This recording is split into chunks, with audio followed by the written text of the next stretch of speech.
Punta tayo ng Watson. Anong bibilihin mo? Siyempre, skincare. Tagal ko na rin hindi nag-skincare eh. Yung gamit mong lotion sa mukha, hindi ba yun skincare? Hindi yun sapat eh. Kailangan may facial scrub. Need ko yun.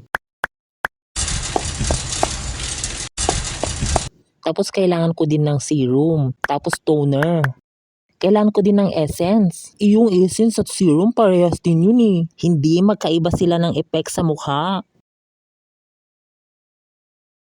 Cash po ba? Yes ate. Total of 21,547 pesos and 50 centavos po. Ito po ang 22,000 pesos. I received 22,000 pesos po. Wow, big time! Akala ko ba naghihirap ka? Sa live life ako naghihirap, hindi sa pera. O anong hinahanap mo dyan? Yung ngalangalak ko nalaglag. Hindi ko alam kung saan napunta. Uber? Ikaw nang mayaman. Nakikita mo tong nasa likod ko? Nakasulat. Di baling naghihirap sa love life basta maraming pera.